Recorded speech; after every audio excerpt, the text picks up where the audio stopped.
Drona career institute के digital platform पर मैं हरजीत सिंह आप सभी का हार्दिक स्वागत करता हूं। साथियों, जैसे कि अपन पढ़ रहे थे पोषक तत्व में अपने सूक्ष्म पोषक तत्व तक सभी पोषक तत्वों को अच्छे से देख लिया था। अपने पढ़ा था लास्ट में शब्दावली में लाभदायक पोषक तत्व, अपने कहा था कि 4 लाभदायक पोषक तत्व होते हैं। उसके साथ साथ ही आवश्यक पोषक तत्व 17 आवश्यक पोषक तत्व लिखे थे, ठीक है। उसके साथ ही अपने एक पोषक तत्व लिखे थे क्रियात्मक पोषक तत्व, यानी कि अपन ने कहा था कि जो पोषक तत्व पादप की क्रियाओं में भाग लेते हैं उनको अपन क्या बोलते हैं, क्रियात्मक पोषक तत्व बोलते हैं। तो क्रियात्मक पोषक तत्व कितने होते हैं, 17 + 4 = 21, यानी कि 21 क्रियात्मक पोषक तत्व होते हैं। लाभदायक पोषक तत्व 4 होते हैं। आज अपन पढ़ेंगे लाभदायक पोषक तत्व, ठीक है। सूक्ष्म पोषक तत्वों के अपन ने अच्छे से देख लिया था, उनको अच्छे से पढ़ते रहिए बार बार। अब आज देखेंगे अपन लाभदायक पोषक तत्व। लाभदायक पोषक तत्व अपन ने कहा था कि संख्या में कितने होते हैं, तो लाभदायक पोषक तत्व संख्या में 4 होते हैं। ये पोषक तत्व क्या होते हैं, इनके नाम से पता चल रहा है लाभ, यानी कि अगर इनका उपयोग अपन खेत में करते हैं तो किसान को न करते लाभ होगा, ठीक है। जैसे अपन बात करते हैं धान की, धान यानी कि पेड़ी की बात करते हैं, धान की बात करते हैं, तो आपने देखा होगा कि धान का जो पौधा होता है वो इस तरह का होता है। ऐसे इस पे दाने लगे हुए होंगे ईयर पे, और ऐसे इसकी पत्तियां होंगी, ठीक है। अगर आप इस धान के पौधे को देखोगे या इसको आप हाथ पे ऐसे खींच के देखोगे रख के, तो आपको एक खुरदरापन सा महसूस होगा। वो एक्चुअली में सिलिका की परत होती है। कहते हैं कि धान के सूखे चारे को पशुओं को नहीं खिलाना चाहिए।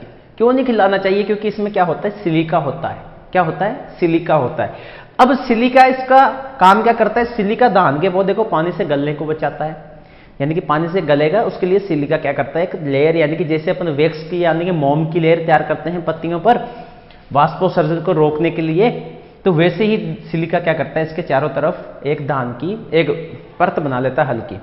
वो क्या काम करता है, धान को गलने से रोकता है। अब जैसे ये गलने से रोकेगा, इसमें क्या होगा कि धान अच्छे से बढ़वार करेगा। अरे भाई गलेगा नहीं, कोशिकाएं का क्षय नहीं होगा, तो अच्छे से बढ़वार करेगा।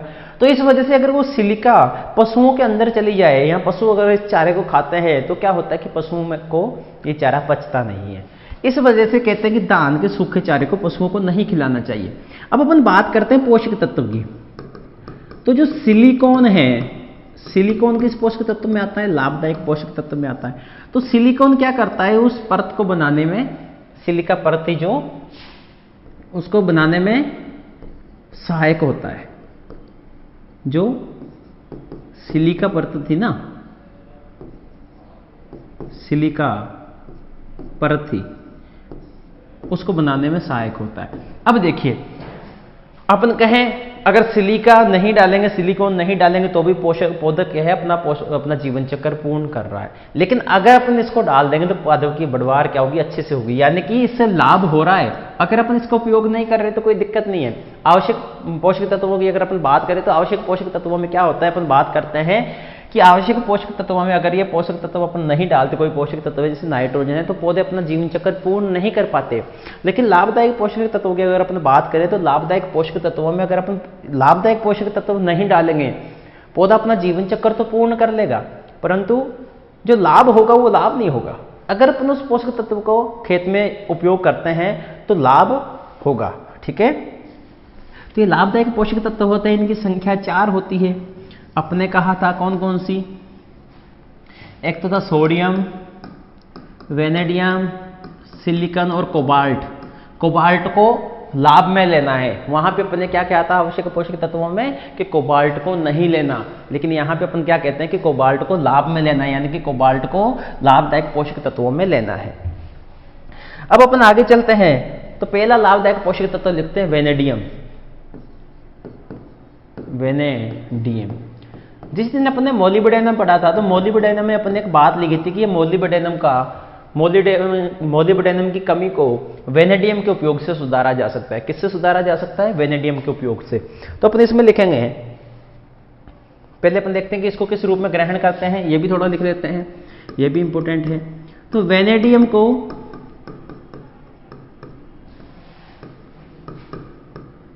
V+5 के रूप में पौधे ग्रहण करते हैं, पौधे ग्रहण करते हैं। किस रूप में? V+5, ठीक है, V+5 के रूप में पौधे ग्रहण करते हैं।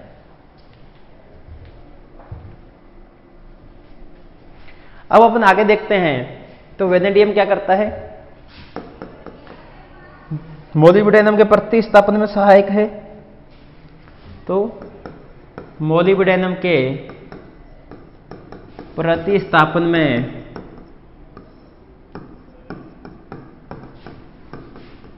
सहायक होता है। मोलिब्डेनम के प्रतिस्थापन में क्या होता है? ये सहायक होता है। इसके साथ ही देखें तो वेनेडियम नील हरित शैवाल में नाइट्रोजन स्थिरीकरण को बढ़ाता है। नील हरित शैवाल यानी कि ब्लू ग्रीन एल्गी, बीजीए में नाइट्रोजन स्थिरीकरण, नाइट्रोजन स्थिरीकरण को बढ़ाता है। नाइट्रोजन स्थिरीकरण को बढ़ाता है, ठीक है। आगे चलें तो इसके साथ साथ ही देखें तो मोलिब्डेनम क्या कर रहा था? मोलिब्डेनम दलहनी फसलों में क्या करता है? मोलिब्डेनम दलहनी फसलों में नाइट्रोजन स्थिरीकरण को बढ़ाता है। तो अपन कहीं ना कहीं लिख सकते हैं कि वेनेडियम भी नाइट्रोजन स्थिरीकरण को बढ़ाता है। किसकी अनुपस्थिति में? मोलिब्डेनम की अनुपस्थिति में वेनेडियम पादपों में नाइट्रोजन स्थिरीकरण को बढ़ाता है, ठीक है। आगे लिखते हैं दूसरा, इनको थोड़ा थोड़ा पढ़ना है, ज्यादा नहीं पढ़ना। दूसरा लिखते हैं सोडियम।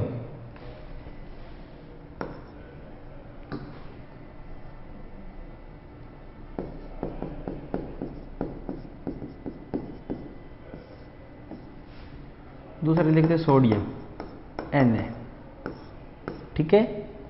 अब देखिए सोडियम क्या करता है? सोडियम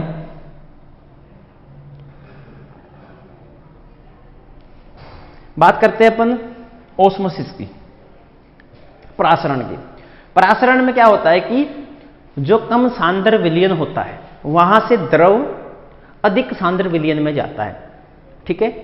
अगर अपन बात करते हैं कंदीय फसलों की, चुकंदर की बात कर लें, ठीक है, अपन आलू की बात कर लें, शकरकंद की बात कर लें, तो वहां पे क्या होता है कि वो अत्यधिक सांद्रित होते हैं। कंदीय फसल क्या होती है? अत्यधिक सांद्रित होती है। जब अत्यधिक सांद्रित फसल मृदा के अंदर होगी तो क्या होता है कि जो प्रासरण है वो हद से ज्यादा होता है, यानी कि मृदा से नमक क्या है? ज्यादा अंदर चले जाते हैं और फसल खराब हो जाती है। तो ये उस प्रासरण को रोकता है, ठीक है, प्रासरण को, उस प्रासरण को रोकता है। इसके साथ साथ ही अगर अपन देखें तो लवणीय पादपों में ये पादपों को क्या करता है? लवणीयता सहनशील बनाता है, ठीक है।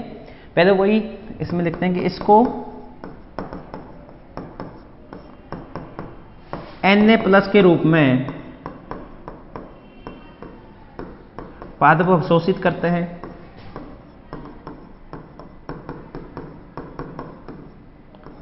पादप अवशोषित करते हैं, ठीक है। इसके साथ ही लिखे यह चुकंदर में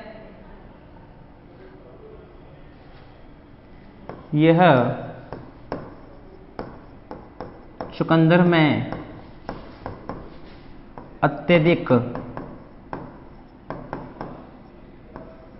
लाभदायक होता है।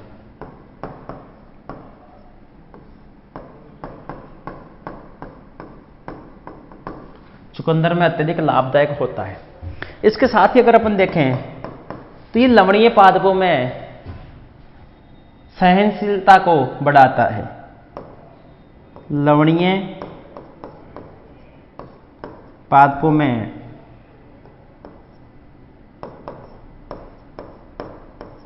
लवणीय पादपों में लवणीय पादप को क्या बोलते हैं? हेलोफाइट। हेलोफाइट, ठीक है। एक होता है हेलियोफाइट। हेलियो का मतलब होता है सूर्य, यानी कि जो धूप में उगने वाले पादप होते हैं, यानी कि धूप प्रेमी पादप जिनको अपन बोल देते हैं, उनको अपन बोलते हैं हेलियोफाइट्स। और जो लवण में उगते हैं उनको अपन क्या बोलते हैं? हेलोफाइट्स, ठीक है। तो ये लवणीय पादपों में या हेलियोफाइट्स में लवणीयता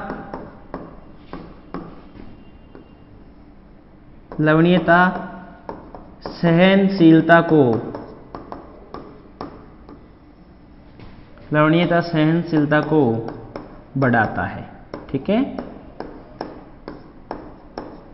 बढ़ाता कैसे? मैंने भी बताया कि प्रासरण को क्या करता है? नियंत्रित करता है। इस वजह से ये लवणीयता सहनशीलता को बढ़ाता है। तो अपने दो पोषक तत्व पढ़ लिए, वेनेडियम पढ़ लिया, सोडियम पढ़ लिया। अब अपन बात करते हैं कोबाल्ट की। बात करते हैं तीसरा, कोबाल्ट।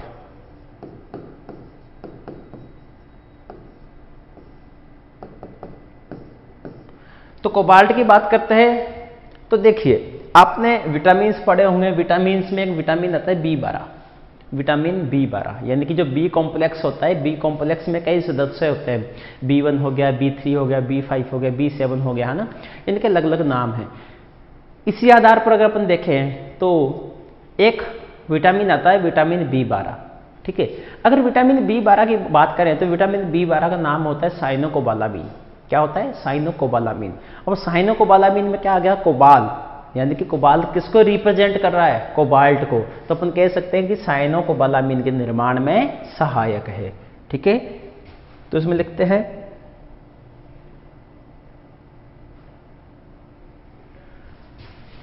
पहले अपन देख लेते हैं इसको किस रूप में पौधे अवशोषित करते हैं। तो इसको पौधे CO+2 के रूप में, इसे पौधे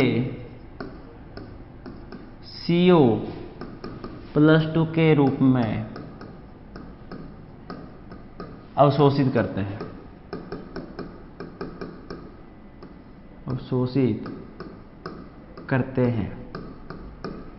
CO+2 के रूप में अवशोषित करते हैं, ठीक है।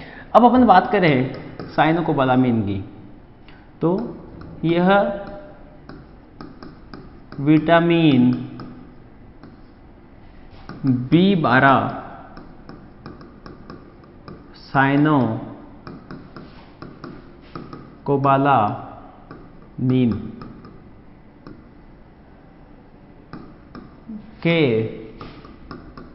के निर्माण में सहायक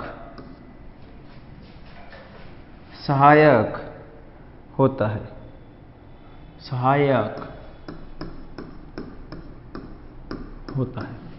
साइनोकोबालामीन के निर्माण में सहायक होता है। इसके साथ साथ ही दलहनी फसलों में नाइट्रोजन स्थिरीकरण में भी सहायक पोषक तत्व है। ये दलहनी, ऐसे लिख देते हैं, दलहनी फसलों में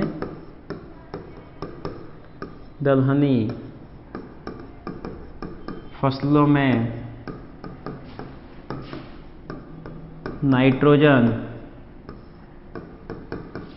स्थिरीकरण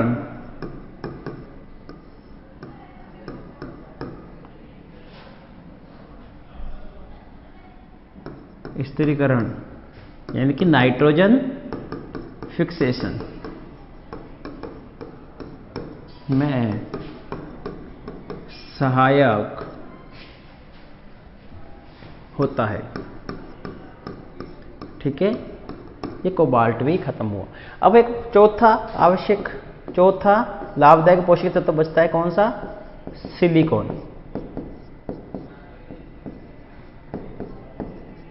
सिलिकॉन, यानी कि Si।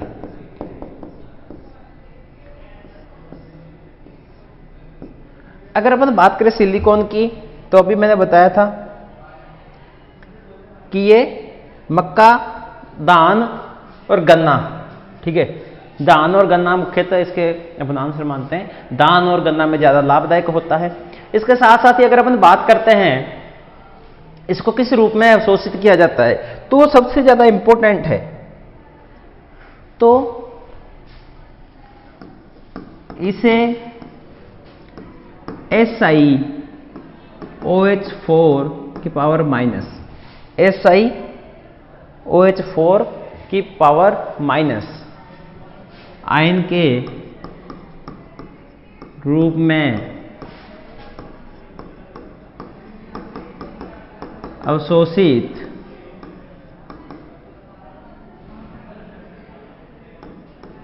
किया जाता है, अवशोषित किया जाता है, ठीक है।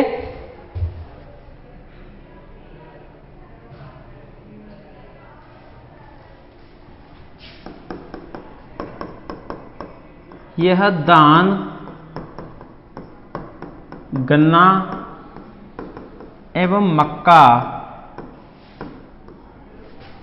फसलों में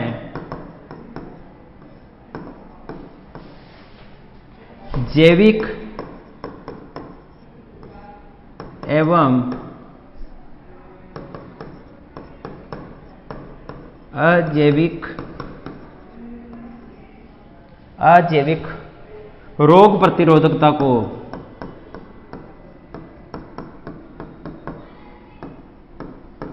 जैविक और अजैविक रोग प्रतिरोधकता को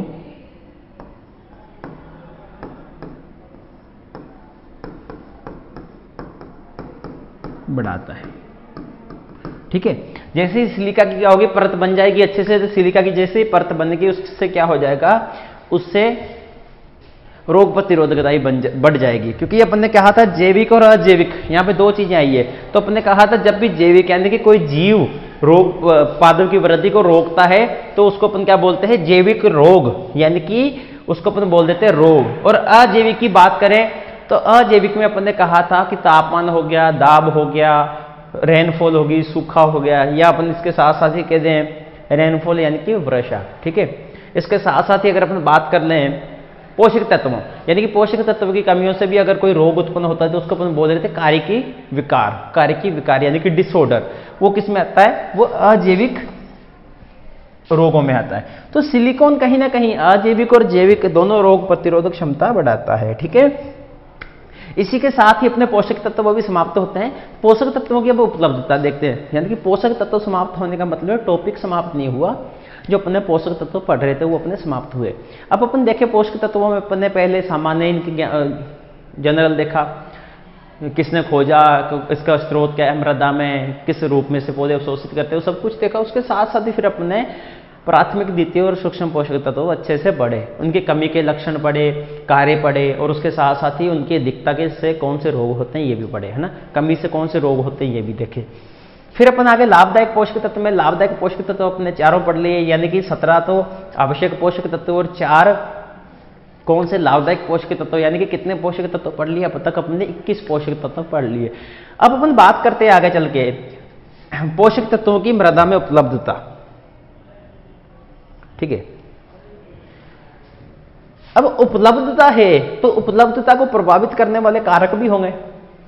अगर कोई इंसान काम करता है तो भाई उसके पैर खींचने वाले भी होते हैं और उसको प्रोत्साहित करने वाले भी होते हैं, ठीक है। आप भी पढ़ रहे हैं, आपको बढ़ावा देने वाले भी होंगे परिवार में, जो आपको कह रहे हैं हाँ तू अच्छे से कर लेगा, तू कर सकता है, और कई होंगे कि नहीं तेरे से नहीं होगा, वो पैर खींचने वाले होते हैं, ठीक है। तो वैसे ही देखें, अगर पोषक तत्वों की उपलब्धता के कारक भी होते हैं, यानी कि पोषक तत्वों की उपलब्धता को प्रभावित करने वाले कारक भी होंगे। कुछ कारक तो होंगे जो इसको प्रोत्साहित कर रहे हैं और कुछ कारक होंगे जो इसको संदमित कर रहे हैं, यानी कि इनकी सांद्रता को कम करते हैं। अब उन कारकों को पढ़ेंगे, उन कारकों को देखते हैं कौन सा कारक किसको प्रभावित कर रहा है और कैसे प्रभावित करता है। तो हेडिंग लगाते हैं,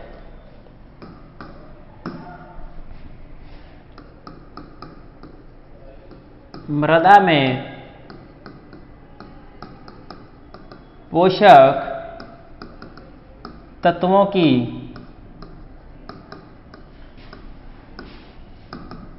उपलब्धता को प्रभावित करने वाले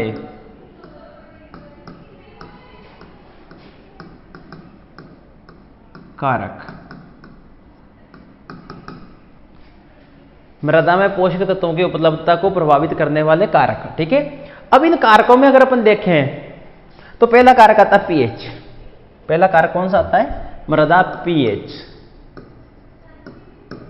मृदा पीएच।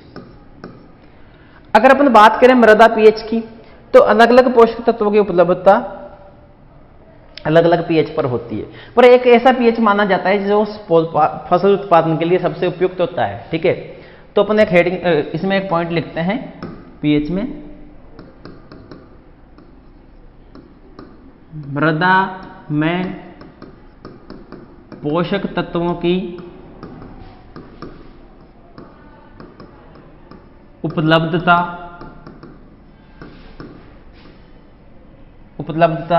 कोमा अवशोषण एवं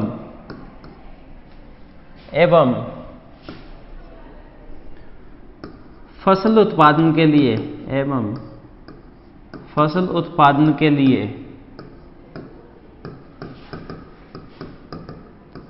उपयुक्त पीएच। अगर इसकी अपन बात करते हैं उपयुक्त पीएच की तो ये होता है 6.5 से 7.5 तक। ये पीएच है, इस पे ज्यादातर पोषक तत्व उपस्थित होते हैं और ज्यादातर पोषक तत्व अवशोषित कर लिए जाते हैं पादपों द्वारा। उसके साथ ही अगर अपन देखें तो फसल उत्पादन भी इस पीएच पर अच्छे से होता है। अब अपन देखते हैं पोषक तत्वों की उपलब्धता कौन से पीएच पर कितनी देखने को मिलती है। तो अगर अपन बात करें नाइट्रोजन के लिए उपयुक्त पीएच, नाइट्रोजन के लिए उपयुक्त पीएच, तो नाइट्रोजन के लिए उपयुक्त पीएच होता है 6 से 8। कितना होता है? 6 से 8। सेम अगर अपन बात करें फास्फोरस की तो अपन ने फास्फोरस में 2-3 पीएच लिखे थे।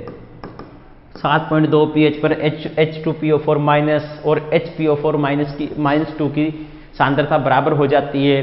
फिर अपन ने कहा था कि 7.2 से 6.4 तक H2PO4 माइनस की सांद्रता बढ़ती है और 7.2 से 7.8 तक HPO4 माइनस 2 की सांद्रता बढ़ती है। ठीक है ना, अपने फास्फोरस में लिखा तो वहां पे अच्छे से देखना।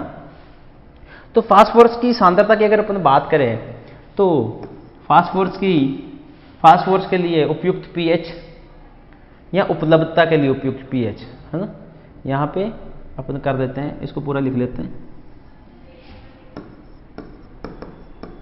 फास्फोरस उपलब्धता के लिए उपयुक्त पीएच। फास्फोरस की उपलब्धता के लिए उपयुक्त पीएच, तो ये देखें तो ये भी एक इंपॉर्टेंट पीएच है। तो ये कितना होगा? 6.5 से 7.5। कितना? 6.5 से 7.5। देखिए इससे आधा ज्यादा और इससे आधा कम। ठीक है, 6.5 से 7.5। अगर हम बात करें पोटेशियम की उपलब्धता के लिए उपयुक्त पीएच, तो पोटेशियम की उपलब्धता के लिए उपयुक्त पीएच कितना होता है? 6.0 से 7.5। 6.0 से 7.5। ठीक है, इतना हुआ। अब हम बात करते हैं निम्न पीएच पर कौन से पोषक तत्व ज्यादा होते हैं। तो अपन ये देख भी लिया था भाई, निम्न पीएच पर पोषक तत्वों की उपलब्धता।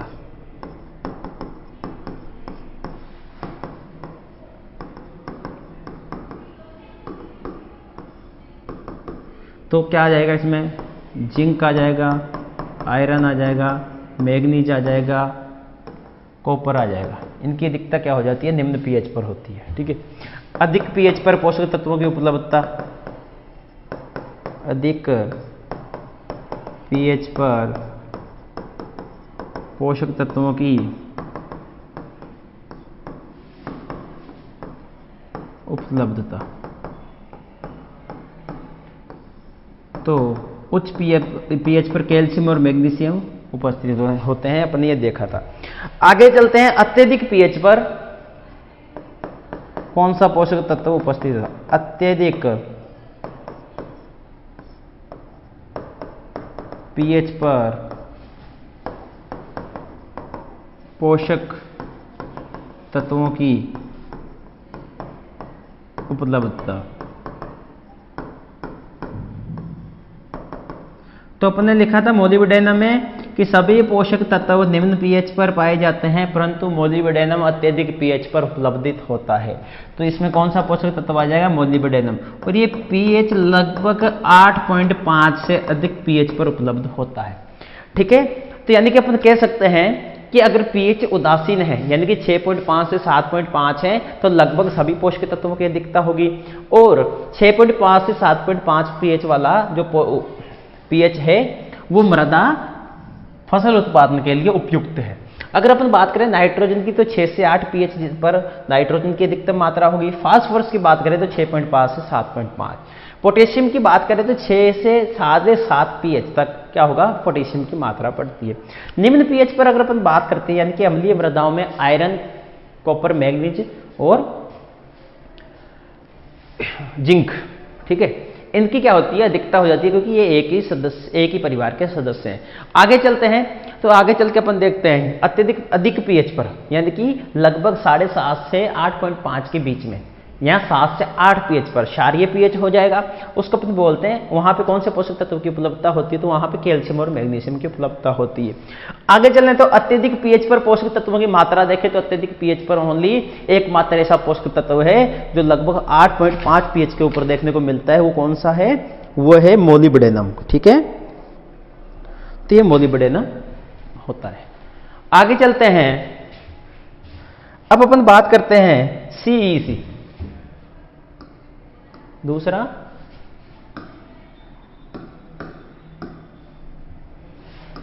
कारक क्या आ जाएगा? CEC, यानी कि कैटायन एक्सचेंज कैपेसिटी, धनायन विनिमय क्षमता। धनायन विनिमय क्षमता।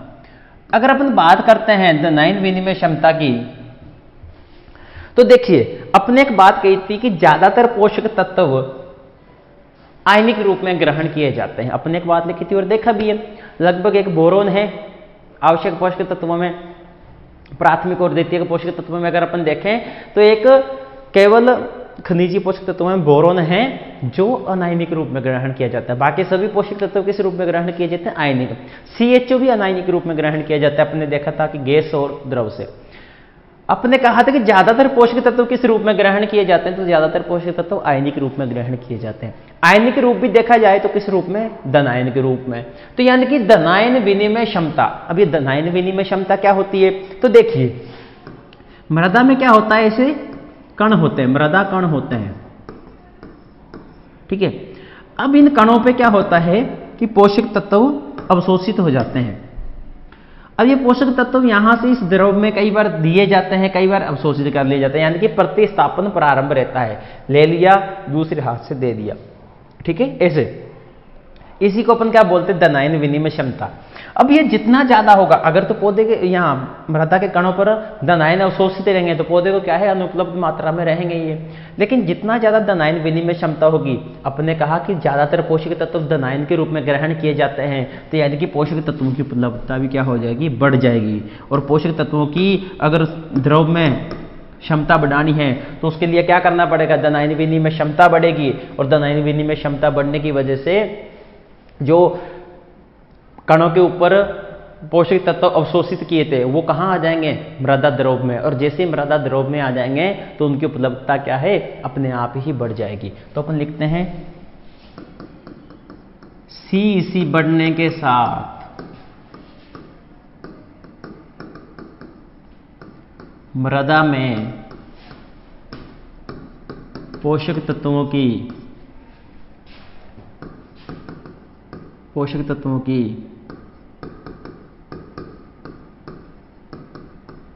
उपलब्धता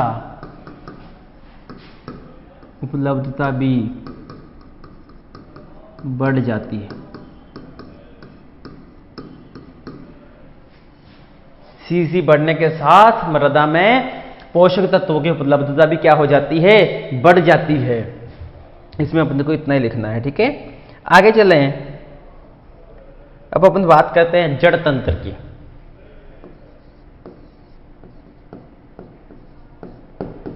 जड़ तंत्र की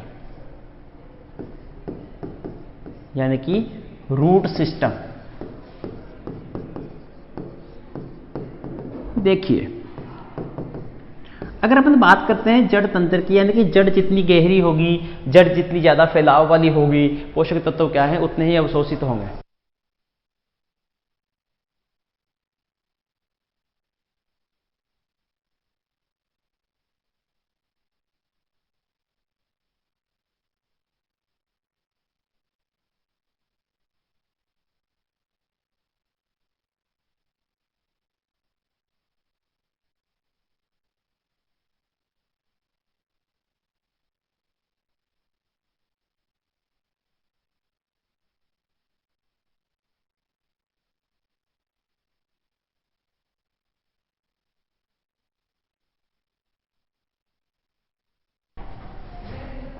तो देखिए, अगर अपन जड़ तंत्र की रूट सिस्टम की बात करें तो रूट सिस्टम जितना ज्यादा बड़ा होगा, जड़ तंत्र जितना ज्यादा गहरा होगा या जितना ज्यादा फैलाव वाला होगा, पोषक तत्वों का शोषण भी क्या होगा, बढ़ेगा। यानी कि पादपों के लिए उपलब्धता भी पोषक तत्वों की क्या होगी, बढ़ेगी।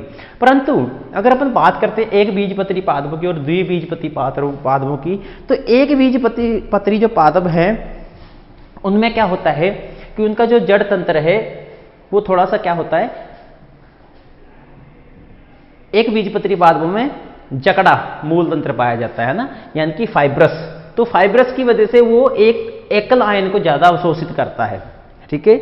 तो पहला तो अपन इसमें लिख देते हैं कि जड़ तंत्र बड़ा होने पर पादपों में पोषक तत्वों की मात्रा एवं उपलब्धता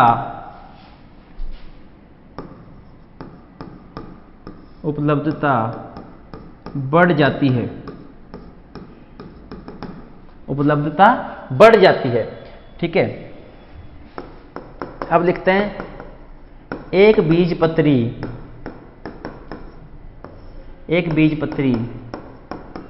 पादपों द्वारा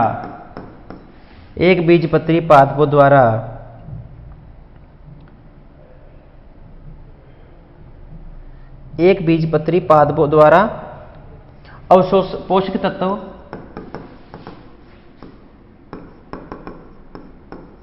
अवशोषण का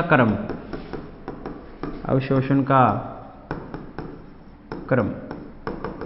अगर अपन इसकी बात करें तो ये क्या करते हैं, एकल आयन को ज्यादा अवशोषित करते हैं। किसको? एकल आयन को ज्यादा अवशोषित करते हैं। किसकी कंपैरिजन में? द्वि आयन की वजह से। द्वि आयन यानी कि अपन कह सकते हैं ये N+ को ज्यादा अवशोषित करेंगे, या अपन कह सकते हैं NH4+ को ज्यादा अवशोषित करेंगे। किसकी कंपैरिजन में?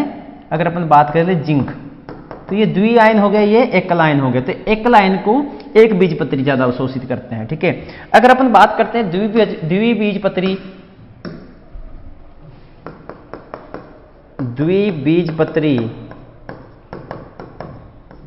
द्विबीजपत्री पादपों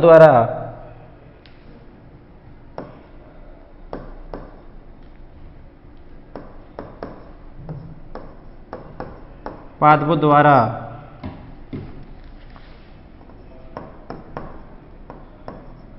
पोषक तत्व अवशोषण का क्रम, ठीक है। पोषक तत्व अवशोषण का क्रम। तो ये क्या करते हैं, यह द्विबीजपत्री है। तो ये किसका? द्वि आयन का अवशोषण ज्यादा करते हैं, द्वि आयन का अवशोषण ज्यादा करते हैं किसकी तुलना में? एकल आयन की तुलना में, एकल आयन की तुलना में। ठीक है, ये हुआ। अब अपन आगे चल के देखते हैं तो मृदा नमी, किसकी बात करते हैं? मृदा नमी।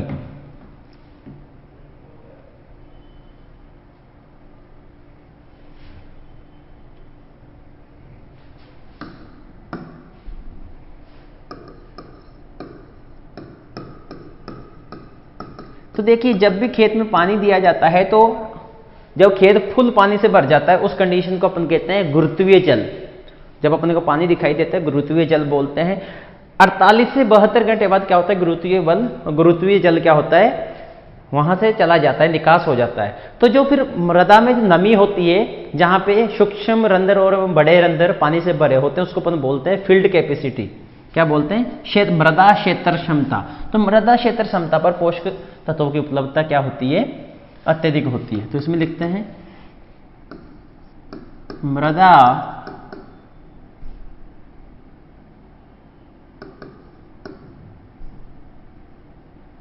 या मृदा क्षेत्र क्षमता यानी कि फील्ड कैपेसिटी पर मृदा में पोषक तत्वों की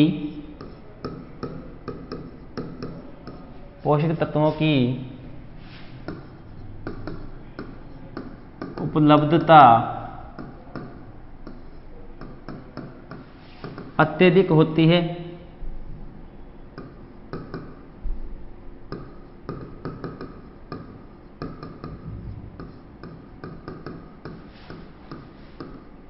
जो कि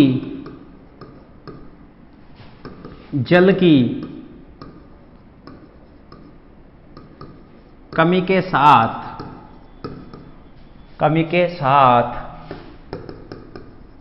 कम होती जाती है,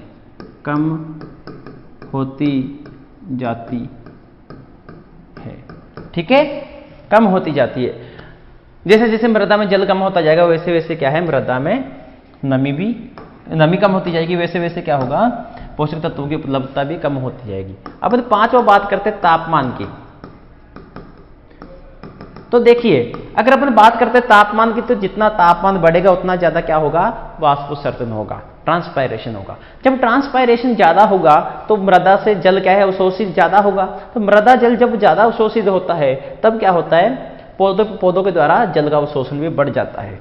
तो इसमें अपन लिखते हैं तापमान बढ़ने पर एक निश्चित दर तक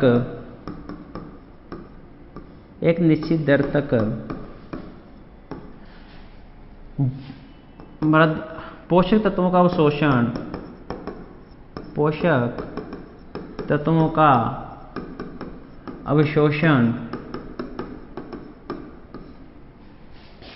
बढ़ता है। देखो, अत्यधिक जब तापमान हो जाता है तो क्या होता है? रंध्र बंद हो जाते हैं। जैसे रंध्र बंद होंगे तो वाष्पोत्सर्जन क्या हो जाएगा? कम हो जाएगा, और पादपों द्वारा अवशोषण भी क्या हो जाएगा? बंद हो जाएगा। अत्यधिक तापमान पर जल का अवशोषण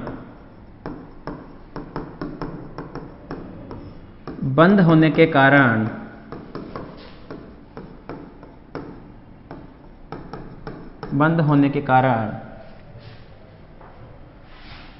अत्यधिक तापमान पर जल का अवशोषण बंद होने के कारण पोषक तत्वों का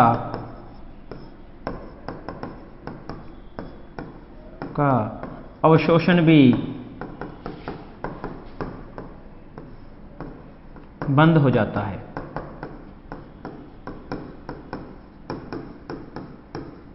ठीक है, तो ये मृदा में पोषक तत्वों की उपलब्धता एवं अवशोषण को प्रभावित करने वाले कारक है। मृदा पीएच देखा अपन ने, सीसी देखा, जड़ तंत्र देखा, मृदा नमी, तापमान, ये कंप्लीट हुआ। ठीक है, आगे अपन बढ़ेंगे मृदा स्वास्थ्य कार्ड।